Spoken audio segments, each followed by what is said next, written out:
Mr.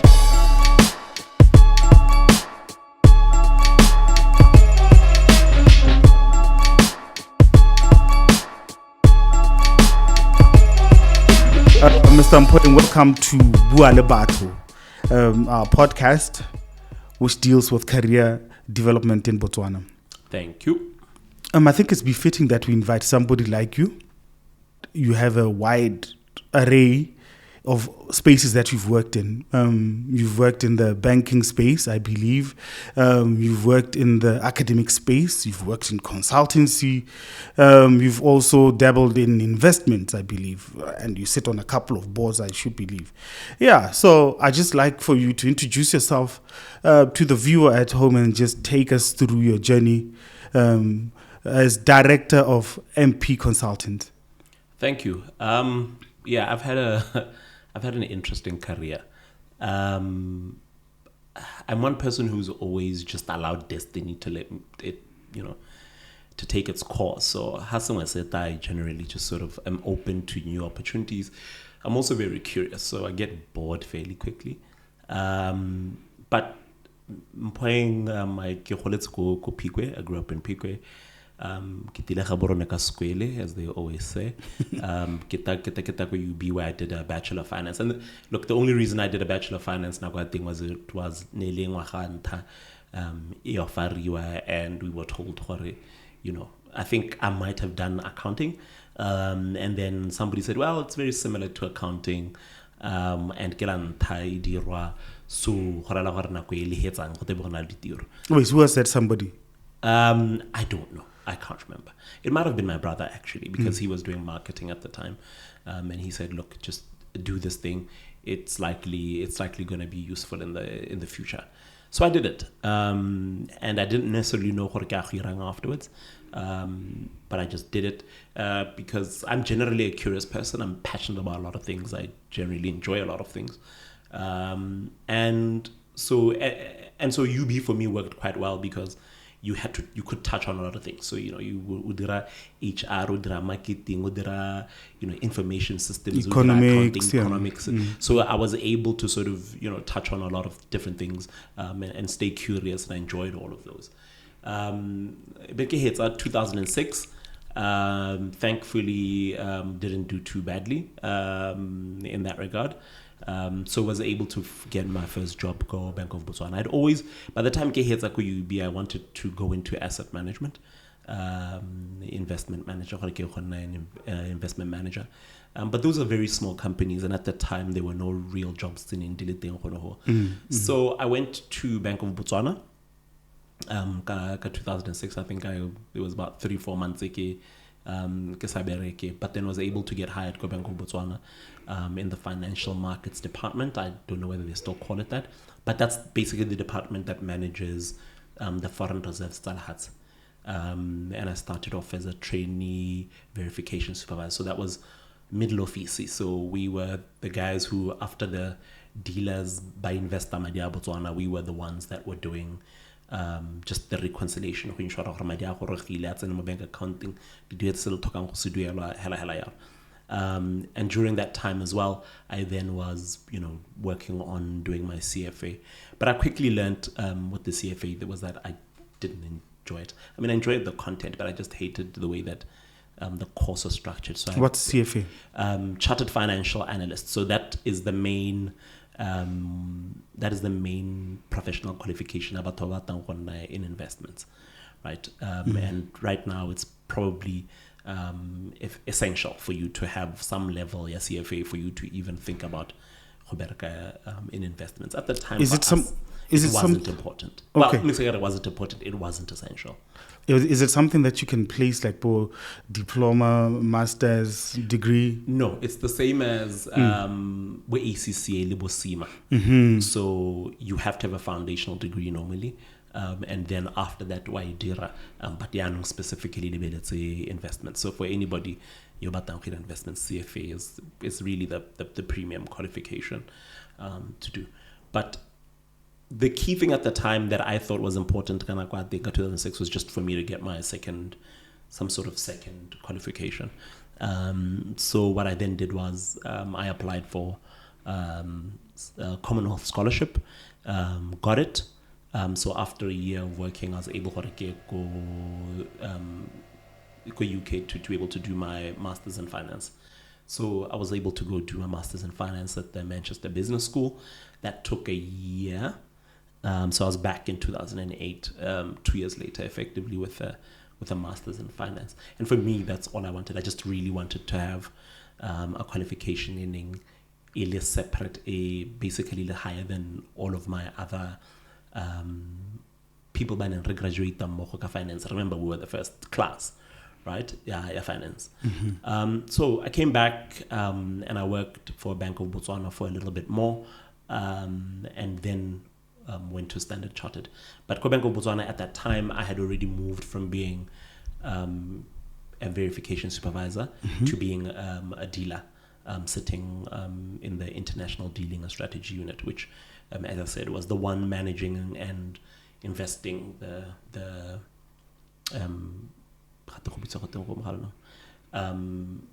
foreign reserve salhats. So because of that and because of that trading experience that I had, Standard Chartered approached me at the time the Botswana bond training unit. But at the time, my role was to do Botswana and Zambia. So I was effectively given a task where no other bank had somebody doing that specific role in Botswana and in Zambia. And the group at Dubai level felt that there's an opportunity there, and I was brought in specifically to try to develop the market. So a lot of that work was developmental. It was other banks, Bank of Botswana, other people, just trying to grow that market. Clients, potential clients being pension funds and all of that, to try to get that work done. So I was doing a lot of up and down between Botswana and Zambia. I was working on both countries. I did that for 2 years. That got exhausting because of all the traveling. But also even at group level, the uptake from other players just wasn't in the Botswana space, especially just wasn't kicking off, right? And at that point, I then needed to make. The wonderful thing about banking is once you're inside, you can move around. So after 2 years, I talked to my boss at the time and I said, look, can I try to do something else? And that was the point where for a little bit I went to become a relationship manager with the view of eventually going into corporate. But just as I started, I think if I looked at what I was doing, there was definitely more scope and more work and more opportunities. You were also doing a lot more work with clients and solving the problems, solutions and their problems. And it looked just a lot more. It looked a lot more fun, a lot more engaging, and a lot more opportunities, right? But just as I my journey about RM, and I'd been seconded to Kenya. I was actually seconded to Kenya to work in the Kenya office for a bit. I got an offer from BFM, Botswana Investment Fund Management, to come and be a bond portfolio manager. So now, actually, in a roundabout way, I was finally getting to my dream of being in investment management after going to central banking, and then finally. I got there and we did some great work at BFM, and I wasn't doing traditional investment management. We were starting we're developing a new sort of space and market where we were focusing on basically creating a portfolio, companies, and we're investing in companies using debt. And really large amounts. So, the smallest amounts we were doing was about 30 million, and the biggest we were doing was 150 million. So it was quite great because it had a level of relationship management, as I said, and we would do the end to end. So, you'd come in and engage a client. They would tell you what they need. You would work with them to find a solution for them. You would then put together, the credit application for them. You'd present it at investment committees. There would be the back and forth there on that. And then you'd also help to do with the legal work and, read the contracts, right up to signing. And that kind of process for most companies would take 6 to 8 months, sometimes longer. So it was really engaging and really great. And I did that for about 4 years, up until 2016. And then in 2016, something that I can say, even when I was at Botswana, since Ketswa, from doing my master's, I'd always wanted to teach. I think somewhat I've always been a teacher at heart. I've always been involved in teaching or tutoring throughout my life. So I had talked to UB Botswana to teach them part-time. Nothing came of that. And then 2016, I thought, you know what? I think I've kind of had enough of the corporate life, and I want to go start on academia and consulting, and hopefully also be able to chase some of my entrepreneurial dreams. So that's when I left Botswana Insurance Fund Management in 2016 to join the University of Botswana, who I worked for up until 2020. And you're teaching what? Finance? Let me guess. I was teaching finance. I was teaching corporate finance. And there are two types of students that I taught. Ones that hated me and ones that loved me. Why would they hate you? I was a little hard, I guess. And I loved application. So I wanted to make sure that because I had been in the industry and I knew the kind of people and students that were needed in industry, I deliberately made sure that whatever we were learning or whatever I was teaching was application, and therefore your tests and everything was application. So you weren't passing my test if all you were doing was just khobala and hoping to regurgitate. I really wanted you to understand the concepts and how they were applied in the real world, and that's what I was writing. So I mean, the students that loved me loved that. The person who loved finance and really wanted to know out there really enjoyed that. And then the person who just then wanted to pass and in the least hassle-free way, then didn't quite appreciate that. But I did that for 5 years up until end of 2020. And obviously I'd started consulting Giliko UB, and then I thought it was time to sort of do that full time, and I've been doing that since the end of so basically since 2021. I'm what one could call a full-time consultant now. And how's that coming up? That it's interesting, but tough. There's definitely a lot of space and a lot of opportunities in consulting, and as with every other space, you almost need to put in the time for the people and the clientele to know that you exist, and then you need to deliver good work so that you actually have a good name out there. And I think that once you've sort of done all of that work, you eventually get to a point where the work chases you, and not the other way around. So we're still in that transition period where we're still trying to get our name out there, still applying for work, getting some, losing some. So we're still in a point where we're building the company, and hopefully in a few years we'll get to a point where the work chases us and our name speaks for itself. For the benefit of the viewer at home, can you just kindly describe what exactly is consulting in the finance sense of the word? So because of my varied experience previously and now, I do different types of consulting. The main one that I've been doing and getting quite a decent amount of work has sort of been around sort of economics consulting. So that would be policy development, in terms of economics and all of that. And I'm not an economist, which, I get that a lot. But the reason I am able to do it is because in finance and in investments, you use economics as one of the biggest things that you actually use on day to day. So I think to some extent, I've learned economics more from application and working than I did from Dubuque. Yeah, from school. Yeah. So I've been able to do that work and transfer that experience that I've had to actual consulting. So some of the other work that I tend to do get things like the business case. So, and these are for, the parastatale and or, the department of government. If they need somebody to think about how do we do this, and then how do we structure it, how do we put it together, that's the kind of work I do. So that's a large part of what I do in terms of especially where it's related to government.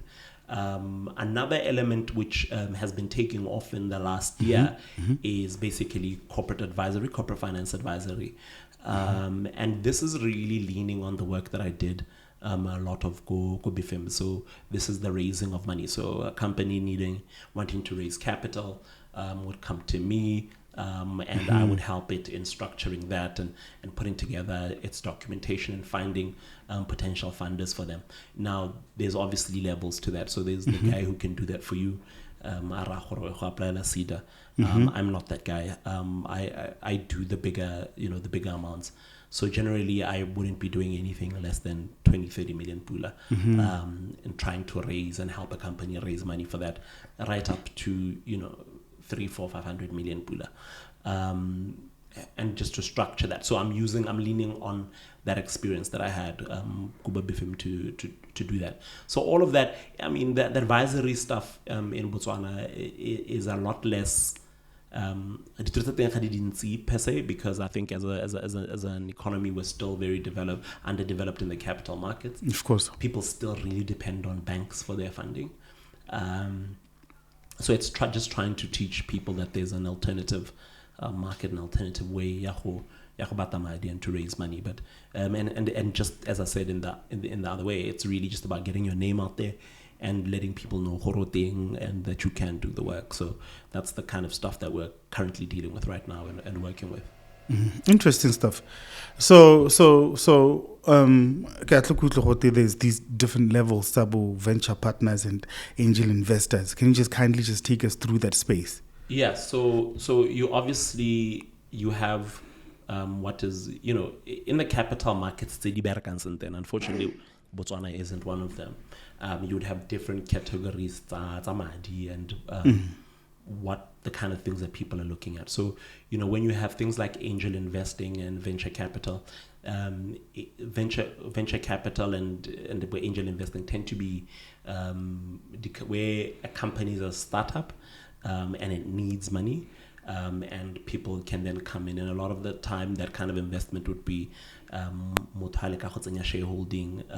So ke go ithela gompieno le batho o na le tshimo ya gago kana o na le dipudi tsa gago be ke go raketa ke ha ke go tshwarisa madi be ke na le shareholding in your company, maybe ke na le 30-40% o botsama wa go reka dipudi tse dingwe be ke go thusa go godisa that company as well, just helping you with business direction. Ke sa disi le wena.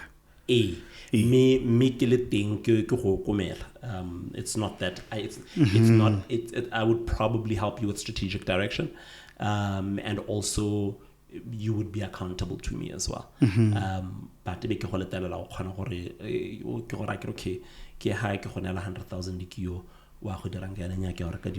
just make sure we are planning right. Just to keep you honest. So that a lot of the time is sort of in the smaller end, and you then get different levels of that kind of venture capital depending on size. So in a perfect world, you would have a scenario where you would have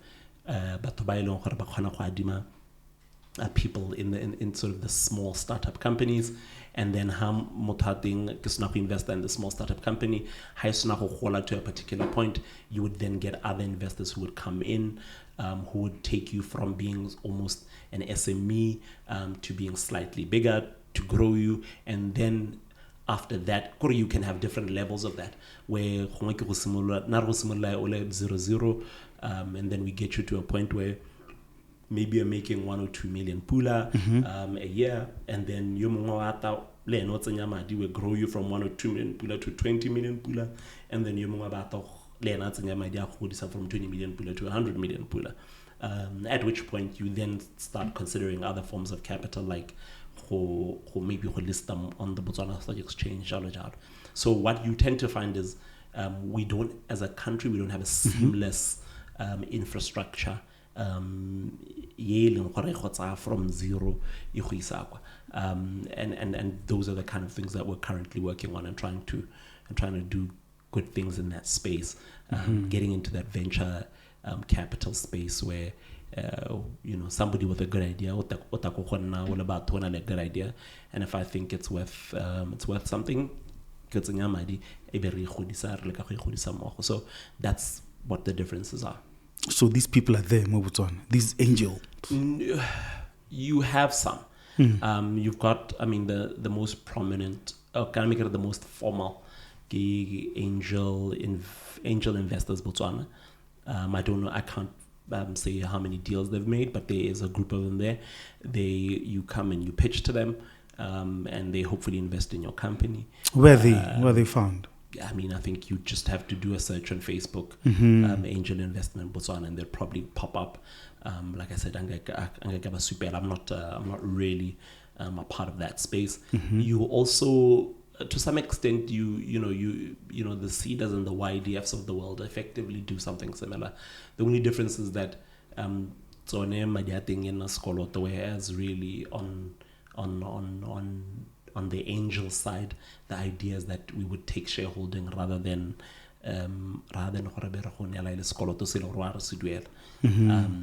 so you can go that route. Botswana, that is the main route that people go through. It's idea for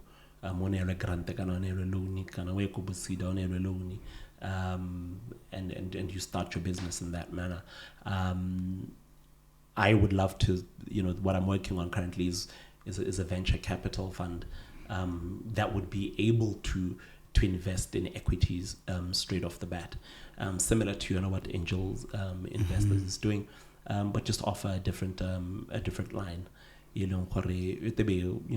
People with good businesses, but they go through their business plan, sit down, see how we can help them access market, see how we can help them grow, see how we can help them work towards being a better, well-run business, grow it to a particular point, and then sell it to the next person who has a bigger budget, and maybe who now is growing you from being a 5 million pula business to being a 30-40 million pula business.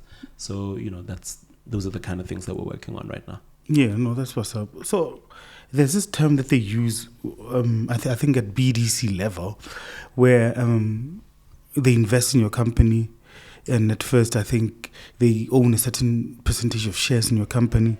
Then over time, they reduce your shareholding, and then it's like you buy them out. Well, it depends. In some, there's as many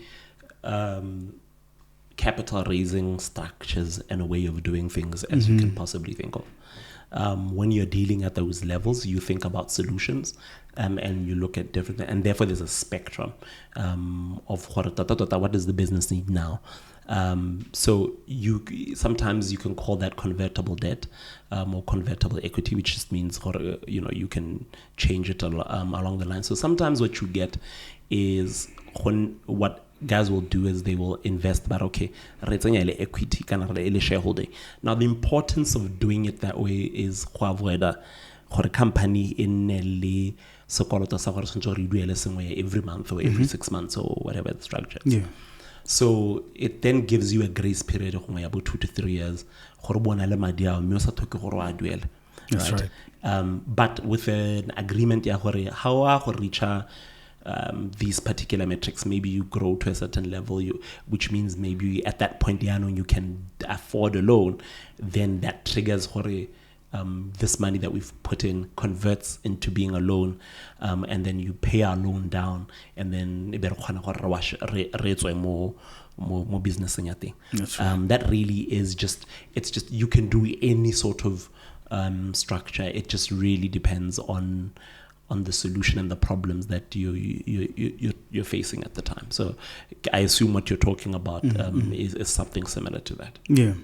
Before you get carried away into this discussion, I'd like for you to finish your portfolio. You sit on quite a number of boards, 1 or 2, I think. Yes. Currently, I sit on a board, Minute Botswana, and Minute Botswana Retirement Solutions. It's basically an insurance broking company. It also does pension fund administration. So I sit as a non-executive director, where I am basically assisting them with deals that relate to governance. While you're there, can you just tell us what is a board? What does it do? Yeah. So every company and every state-owned enterprise kind of parastatal has a board. So the level of the business is such that the shareholder, then the shareholder delegate the board for another company, and then the board delegates to the management. So the board are the people who keep the management accountable. So effectively, you then get a group of people who sit on the board. Jaga, one of the CEOs of the companies or whichever companies that or the state-owned enterprise, they have to report to somebody. And the people they report to are the board. So effectively, if you sit on the board or Botswana management, and then you report to the shareholder.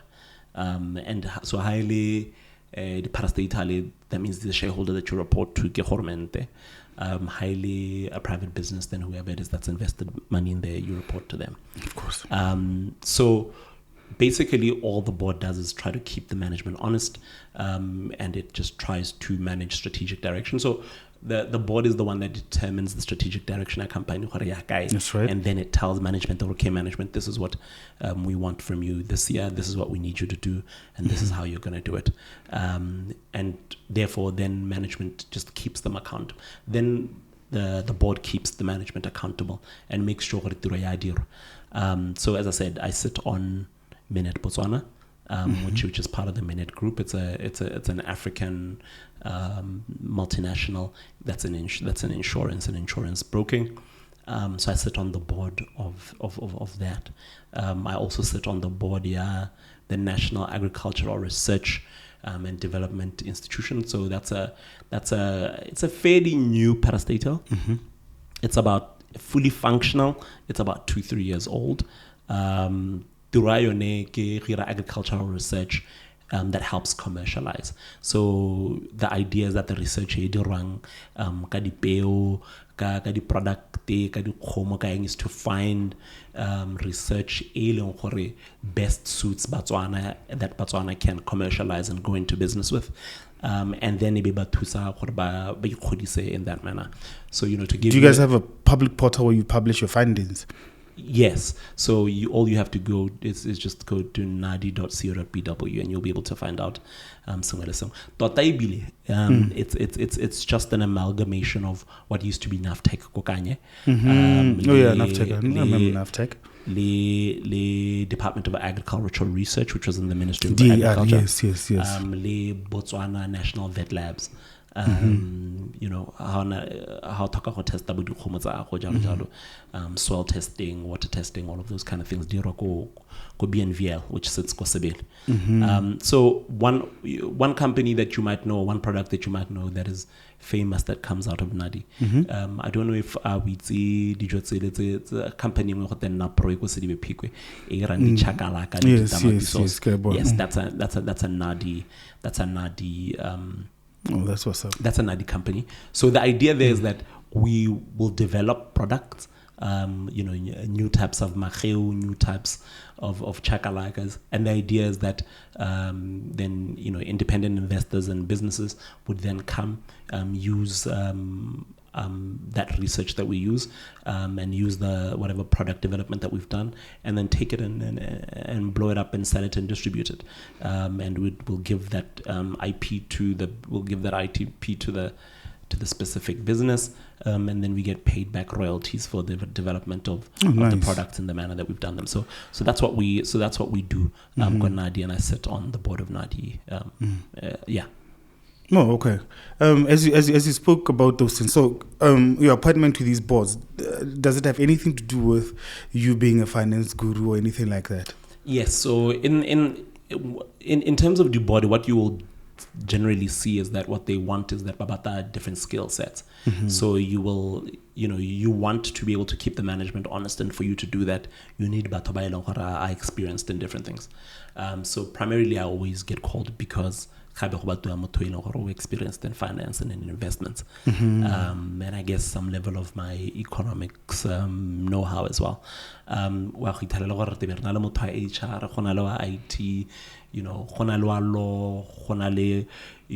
law, accounting, though a lot of the time I double as that, and so all of these skills had di kopanya yana. Ditabo di leta gore ha re botsa dipotso yo mongwe o botsa e leng gore ke a molao, ha direction ka molao, yo mongwe kwa HR hela yalo. So that I get appointed to those specifically because of my background and what they believe I can bring to the business. So you can sit on 2 boards simultaneously? Yes, you can sit up to any number of boards. Tota ebile gona batho ba ileng gore how it's a in a particular thing, you can end up becoming a career board member. How it's a retired, you can sit on as many, and just because it's not, it is intensive, but really you are meant to be sitting 4 meetings a year, receiving a board pack 2 or 3 weeks before that, going through subcommittee meetings. So it's not intensive. It does allow you to be able to do other things, and you're giving just a little bit of your time. So effectively, you could look at it as giving 3-4 days of your time every 3 to 4 months. So you are able to sort of be engaged. Obviously, sometimes it gets a little busy depending on the issues. But generally, it's not very engaging. No, that was quite insightful, sir. I'd like for us to circle back to the time how Notsoko Pikwe, SPSS. Yeah, that period when you came from Pikwe now to UB. You mentioned something about your brother telling you a couple of things about this new course that you're about to study. So, other than that, had you ever received any form of career guidance before then? I think I largely depended on my brothers for that. At the time, I had 2 older brothers. One was in the US, Adira, telecommunication and engineering. One had stayed Muyubiaira marketing. So I was able to get information from them and from different people in their age groups about different careers. So I was able to talk to different people. So I had a good idea of the different opportunities that I had. But it's tough because to make that kind of a decision at 18 is tough. And as somebody who, for me, I'm generally curious and I can pretty much do anything. I had a struggle. Obviously, when you are academically talented,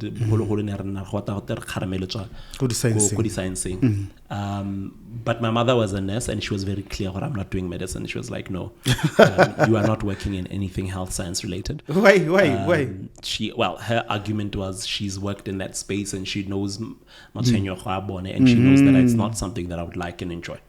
So that was automatically scrapped off. I knew that I wasn't doing anything sort of health science related. For a long time, I had actually, in fact, I got to UB, accepted to BSc because we all just applied for BSc because that's what we were going to do. I was going to be, my thing was for some reason or other, but I was going to do sound engineering. I was very clear sound engineering. I think I had a passion.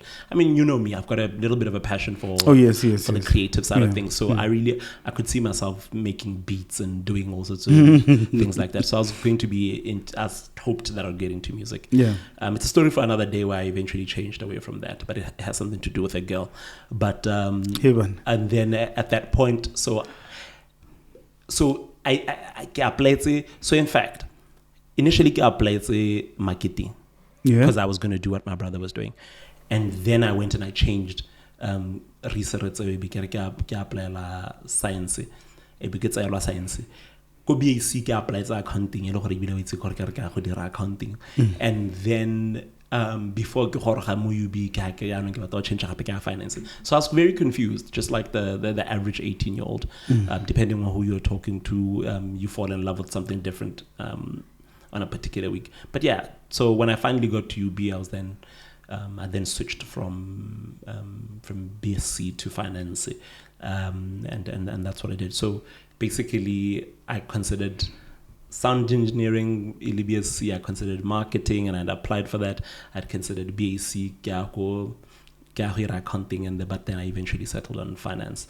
But it was really nearly kupele at the time.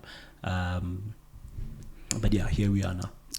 Oh, look, we've always had that weakness, Botswana, honestly. I think most of us have landed where we've landed purely by mistake.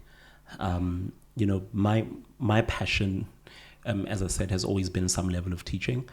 But I was also always a creative. I was an actor. I would have loved to be in that kind of space. I write. But at the time, I knew, there just isn't enough of a career Botswana to go after stuff like that. But the reality of it is, I just described what I went through with regards to how I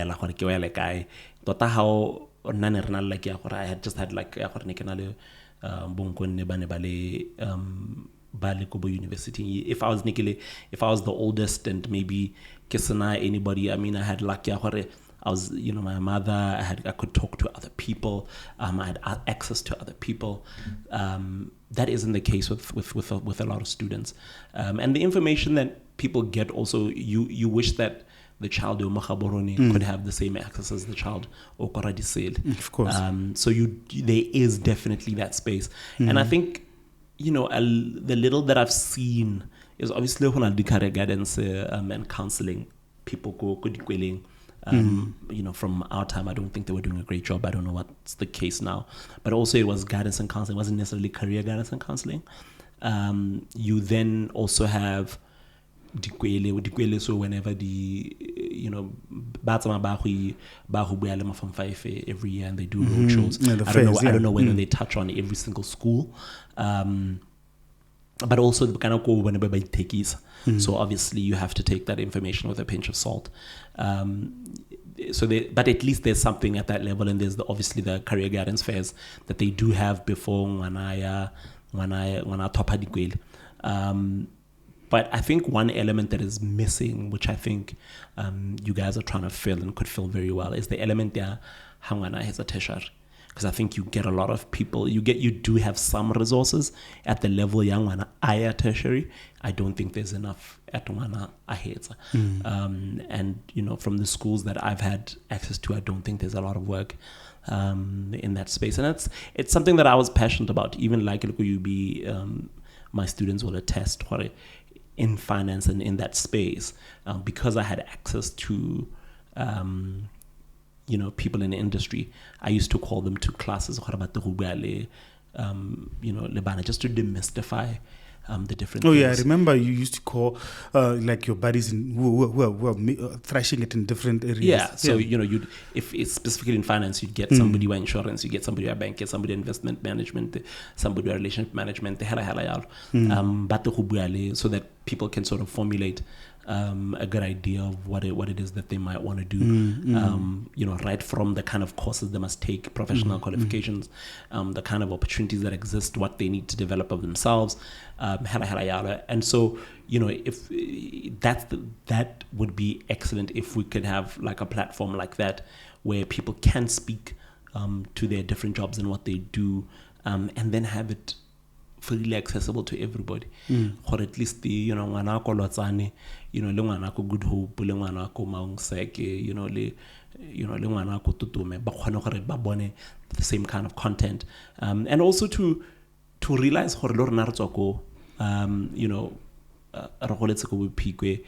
I guess Pique is not the worst place in the world, but there's so many people and so many good stories.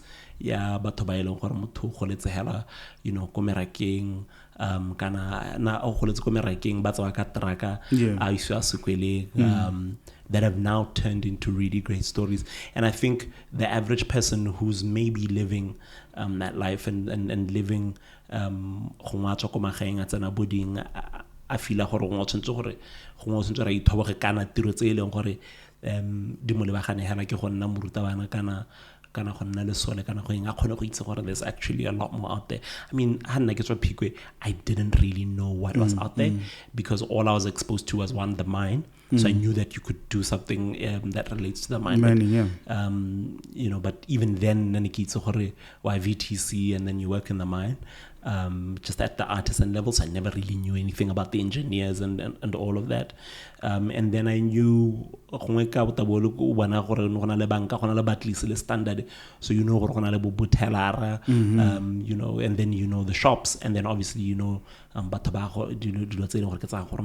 was really that's all I really knew, right? So this would help with exposure, and it would help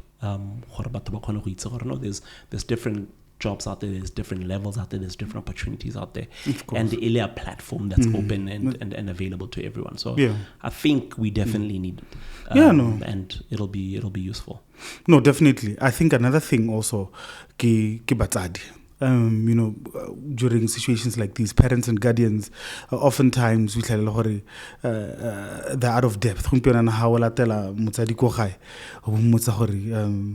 to be an actuary. They'll be able to access this platform and then be able to at least appreciate what it is, and then maybe I think this one is for you. Involved as part of the process, because what we've realized is that consultant, the older siblings and everything, like you were saying. So we tell some of these things that are new. Some of these courses, I bumped into my cousin Amantari, he's studying entrepreneurship. Because how does your course outline look like? And then I got to appreciate it. Okay, so it's more like business management during our times. But for small businesses. Yeah, but then okay, no, so that's what's up. It would have been fun for me to be taught about management and all of those things. They've actually done it like you had done it. You were from work. So we tell I think which is something that the university space that Botswana maybe needs to work on, is to have lecturers who are actual people who've been out there or are still out there doing it.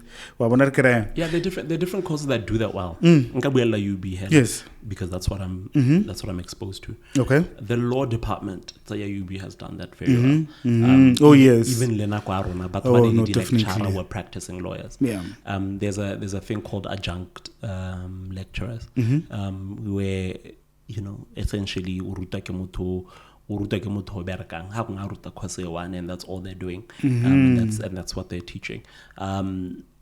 Internationally, those were the guys that were teaching us. I remember being in Manchester. There was one of our lecturers was a guy who worked at the City in London, and he would come in once a week about ruta in the evening about Swatsama. And he'll get on a train and go back. And what it did was it gave you real life thing. And going back to that point, it's over the years, I've wanted to do some level of Sangosakho as well. Number of times that I've had where and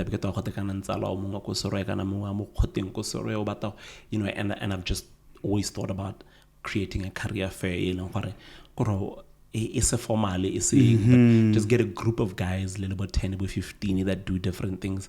And then just go talk to the students. But we've been doing that quite successfully with the SPSS alumni. There's a group called the SPSS alumni group.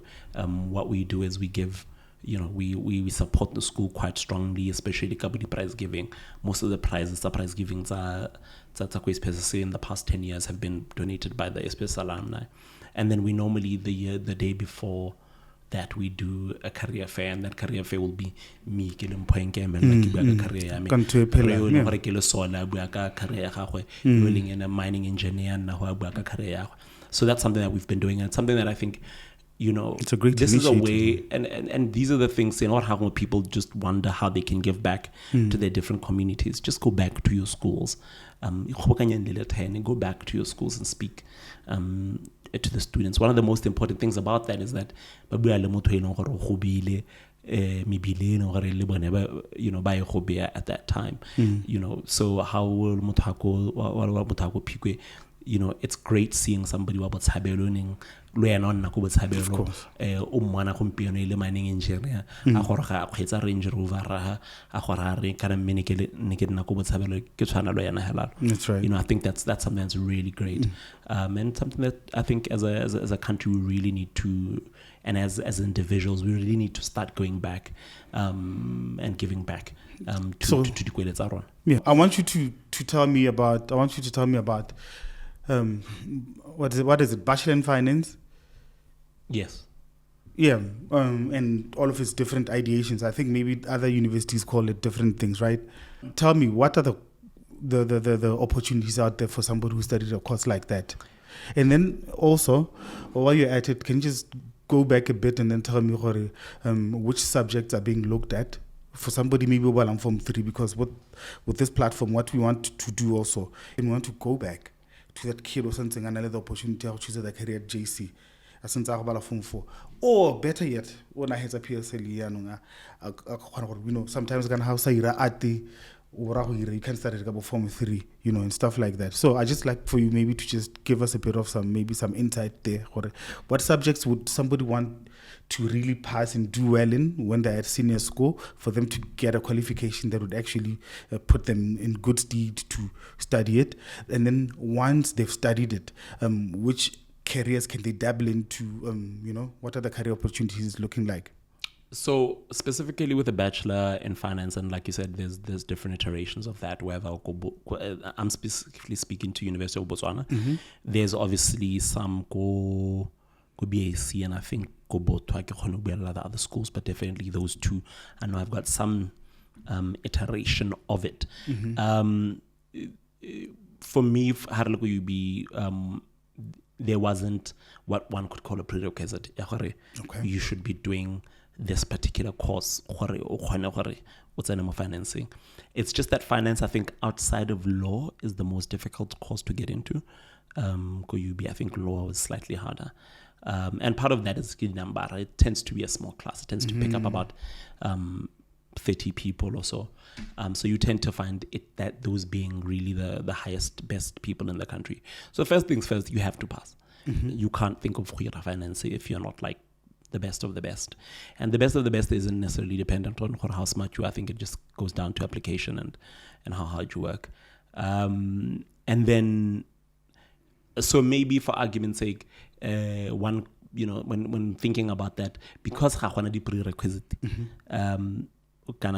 prerequisite basically meaning a course that you need to do to qualify. All you really need to have is probably a good mark in maths and a good mark in English. Yeah. So maybe if you really, really feel passionate about finance and you want to increase your chances, maybe don't necessarily pick up the most difficult things at level high school. So don't necessarily pick up ed maths. Don't necessarily pick up pure science, with pure science and stuff like that. If you got that, because what you're trying to do is, you're trying to get to as close to 48 marks as possible. Of course. So do the course. So obviously, it would be great to be able to do. Whenever ed maths are good, because a lot of year 1 and year 2 mathematics at university tends to borrow a lot from ed maths. So that would make your life easier. But the problem with ed maths is your ability to qualify. Maths, things like accounting, you could do accounting in high school, but it's not a prerequisite. I didn't do accounting in high school, and I was able to learn it and be good at it fairly easily in university. So you don't necessarily need to do that. So all you really need to do is pass and pass really well. Now, once we finance, I've always said to people, how do I describe finance? Especially because finance, the word thing gets used interchangeably. How it's practically a lot of the time about finance, they actually mean accounting. So you find in companies this is the finance department. What they actually mean is it's the accounting department. So there's generally always that confusion as to the use of the word finance. Finance. So my description of the degree has always been, it really is. It's almost applied. It's applied economics and a combination of applied economics and applied accounting. But a lot of the time it really speaks to investments. So after that, it then speaks to investments. So it's, what are we doing with the accounts? What are we doing with economics? But it's really about making decisions with regards to where we are going to invest our money. So that's really how I tend to describe finance. Now, in terms of the different career paths, for me, and I'm going to describe them the way that I used to tell my students in terms of job opportunities. I think your biggest space is banking. Getting in there, becoming a relationship manager, working with the treasury, but there's just a wide array when it comes to banking. And as I said, the great thing about banking is that once you're in, you can sort of jump up around and discover different things. Things like risky, things like compliance, you can do them. So banking is quite wide. Banking also, so do opportunities always. I don't care which newspaper you open, there's always a banking job in there. So, if you're looking purely at trying to get a job, for me, I've always said, go into banking, pass. But what this will mean is you need to pass and be the best. And of recent, there's a thing, but in the past, there used to be graduate trainee jobs. And once you get a graduate trainee job, you're in, right? So that was always banking. But another space, and banking, the good thing about it is that you then don't necessarily need any professional qualification or any additional qualifications really to work in the Botswana banking space. But obviously, once you bereka compliance, other courses yeah. So that's banking. Another large space that I think just doesn't get talked about as much, and which I generally always encourage people to go into, insurance. That's right. Insurance, these are the Botswana lives of the world. These are the minutes, similar to what I've said. Insurance, policy. It's working in that space. So there's insurance broking, which is policy, but then you also have the level of the space where obviously the working for the Botswana lives, and to just make those things for Diberek. Insurance is a very big space that Batalabansi don't necessarily look at, but it is finance. And once also you then can do professional qualifications. And so far, it's one of those ones. Professional qualifications that so a lot of people will hear long term, and most people tend to be certificate holders and that stuff, but they don't push their professional qualification to get much higher and be more and more competitive, because it is hard, right? But it is a really good space to be in and to go after. In that space, and we understand that well, you can eventually also start your own brokerage business. We take policy and being able to earn commissions as an entrepreneur. So there's that space. Another space is investments, as I've spoken about.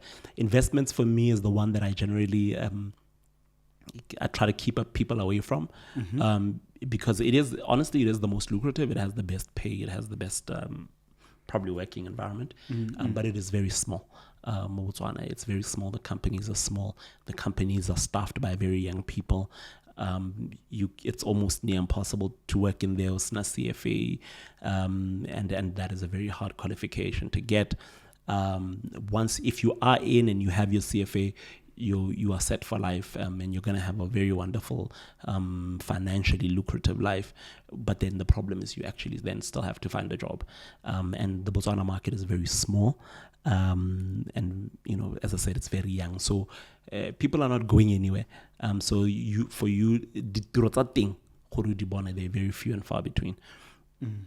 But if you can get them, it's a very good space.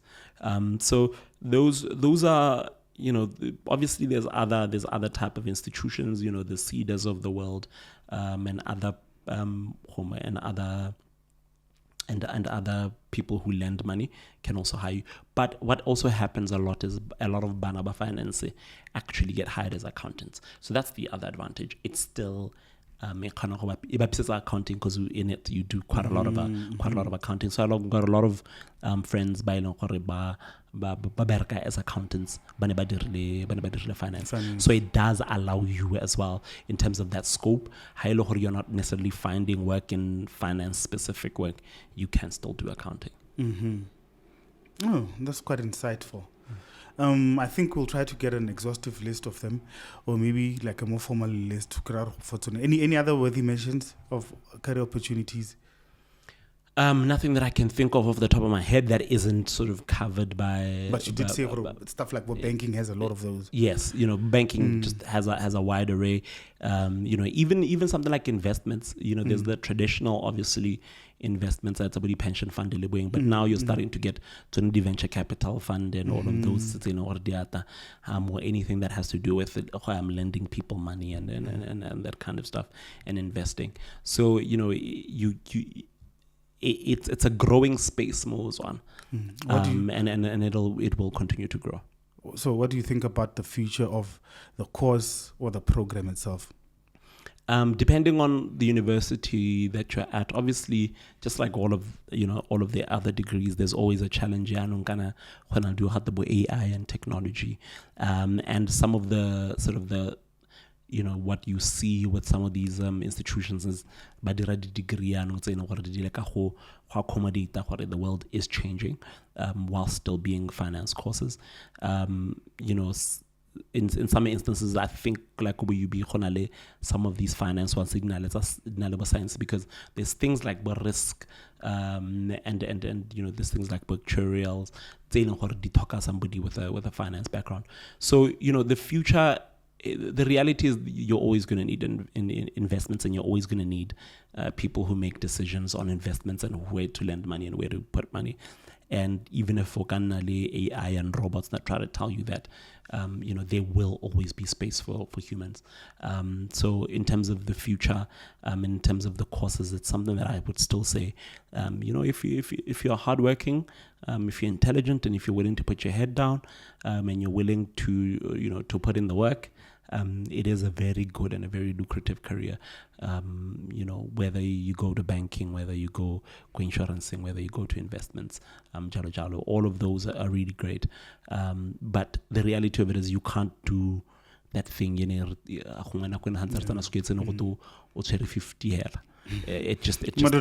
doesn't work. You have to be the best. You have to be the best. You have to be applied.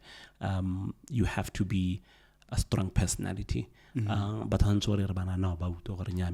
because they are about to give you their money, they're about to trust you with their money. So, but it is a great career, and something that I would encourage anybody to go down. Speaking about the broader sense of the course out there, not in school in particular, don't you think it's time we sat down as a country and just tried to manage the kind of courses that we are conducting out there? I mean, back in the days, we have public admin and all of those things. We have a serious issue of unemployment and graduate unemployment.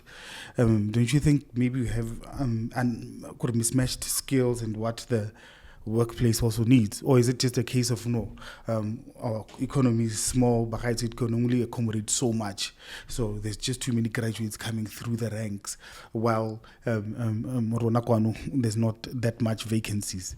Look, I think there's an argument for saying that Botswana, there's too many degreed people. I think there could be an argument for that. Unfortunately, I haven't done the research and the work, and some of those kind of assertions do that incidentally backed up by something. But yes, we're potentially just pushing out degree holders. The thing is, the workplace needs different people. Yes, you need the construction company. Yes, you need the engineer who worries about the sense, but you also need the artisans. You need the artisans. You need the guy welder, and then you need even the laborer. And I find as Botswana, we've forgotten the artisan work. So we don't have enough carpenters. We don't have enough electricians. What about these brigades and all of those? They don't produce over FCTVE. I don't think they produce enough people, and those are the kind of things that we need to think about. We do need to think about the feedback loop between the working world and the opportunities that exist in the working world with our with what we're producing, and how we do that and how often we do that. There's always the question of, are the universities that we're investing in, are the people employable, etc. And we somehow need to figure that out. But I do believe that there's work that gets done there where there's some sort of feedback loop between the working world and Khoromente and the universities in the courses, because I do know in different years you'd have different demand by these courses, these courses. So I want to assume that there's a feedback loop that is thinking and trying to deal with that particular problem. Mr. Mphoeng Mphoeng, thank you very much for your time. Thank you for being with us. We really appreciate the time that you took from a busy schedule and, coming to impact lives. And we hope that many young kids can actually watch this, many young, even adults, because right now there's so many people who are considering changing their careers. They're somersaulting and, they're studying all over again. I have a friend who's studying law now after being a marketer all her life, because she's just going through a whole regeneration process. Yeah, so I think that such conversations would definitely be of great insight to people who want to learn about it, people who are interested, and just to have a conversation with themselves and to find out, was this really made for me? Yeah, and then of course the asking around has to go on over and beyond what we just discussed today. And all the best with MP Consultants. Thank you. I think I'm just hoping that, as you said, it'll help and it'll reach the far corner Salahats. The laptop and hopefully bana ba dikwele get access to your podcast and what you're trying to do. And re leke go thusa, re leke go demystify some of these things. Re leke go supetsa bana gore the stuff is out there, what's possible. And hopefully, as you said, I mean, I've basically regenerated my life many times. I mean, every single job was very different from the previous one, even though it didn't have the commonality. And as you know, there's so many other things that I do that we didn't even mention here. Of course. So I think the ability for different people to use it, for parents to use it, and for anybody to get a general idea, it's a good. I think once we have the interviews for all of these, it will be such a great resource for bana ba dikwele gore ba khone gore ba itse gore sente ba leka go ikgolega kae, and hopefully motivate them as well. I think your motivation is very different how it's gore o batang. So how le form 3, le form 4, le form 5, as you're looking at exams, but when I have a very clear idea, this is what I want to do, got the finance, and this is what it's going to need of me. The motivation is different. How le second year la finance will you be, and this is what I want to do, this is what I'm thinking about, and this is what I need to work on, and this is what will be needed of me. The motivation is very different compared to how ta squaring hella or so hopefully we can continue to do more of these, and you can continue doing this great work, and hopefully hala one hella that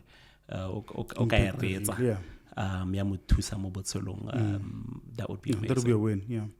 Lastly, where do you find you? Maybe there's a kid out there who wants to come and subscribe to you for mentorship. If you have such programs, I know you used to do some lectures, you used to do some learn the workshop was in the Blue Tree and all of those things. Do you have any internship openings, all of those things? Or if just somebody happens to be interested in maybe picking your brain or whatever, where can they find you? So ordinarily you would be, I think that the easiest place to find me now is probably LinkedIn. I do have a page on, obviously my LinkedIn Mphoeng Mphoeng.